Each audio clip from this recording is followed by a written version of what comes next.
Rasulullah Shallallahu Alaihi Wasallam dilahirkan pada hari Senin pagi 9 Rabiul Awal tahun Gajah, bertepatan dengan tanggal 20 atau 22 April 571 Masehi. Beliau Shallallahu Alaihi Wasallam dilahirkan dari suku Quraisy, yaitu suku yang paling terhormat dan terpandang di tengah masyarakat Arab pada waktu itu. Dari suku Quraisy tersebut, beliau dari Bani Hashim, anak suku yang juga paling terhormat di tengah-tengah suku Quraisy. Rasulullah Shallallahu Alaihi Wasallam lahir dalam keadaan yatim karena bapaknya Abdullah telah meninggal ketika ibunya yang bernama Aminah mengandungnya di usia 2 bulan.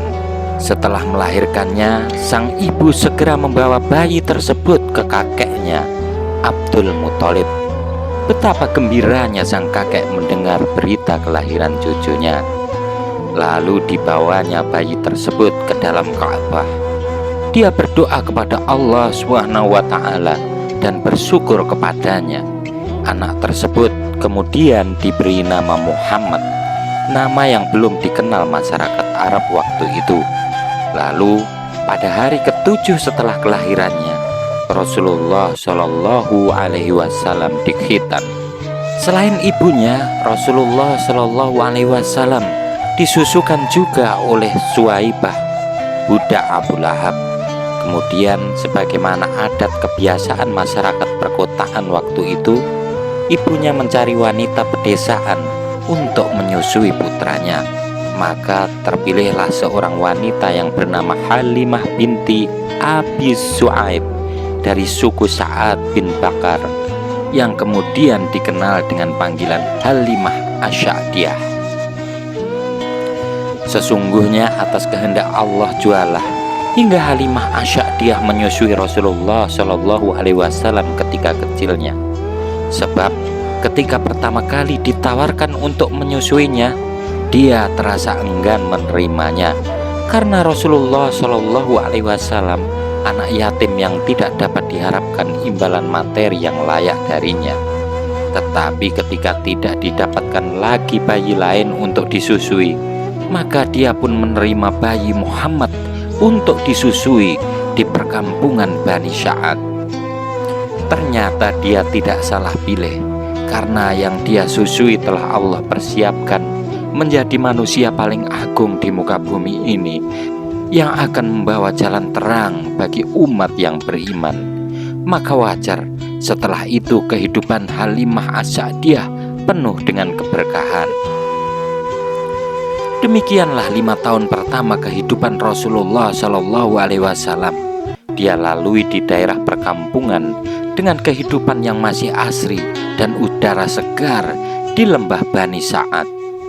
Hal tersebut tentu saja banyak berpengaruh bagi pertumbuhan Rasulullah Shallallahu Alaihi Wasallam secara fisik maupun kejiwaan.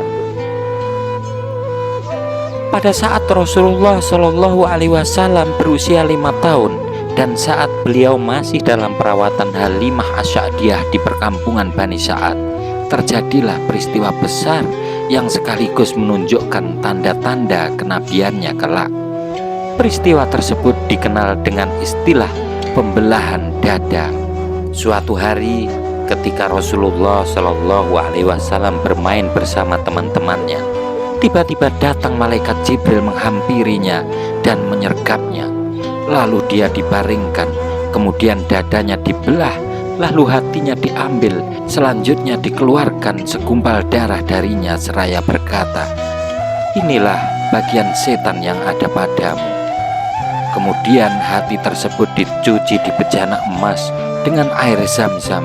Setelah itu dikembalikan ke tempat semula. Sementara itu teman-teman sepermainannya melaporkan kejadian tersebut kepada Halimah seraya berkata, "Muhammad dibunuh, Muhammad dibunuh."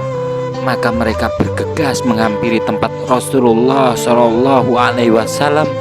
Di sana mereka mendapatkan Rasulullah Shallallahu Alaihi Wasallam dalam keadaan pucat basi. Setelah kejadian tersebut, Halimah sangat khawatir terhadap keselamatan Muhammad kecil Shallallahu Alaihi Wasallam. Akhirnya, tak lama setelah itu, dia memutuskan untuk memulangkannya kepada ibunya di kota Makkah. Maka berangkatlah Halimah ke Mekah dengan berat hati. Dikembalikannya Rasulullah Shallallahu Alaihi Wasallam kepada ibunya.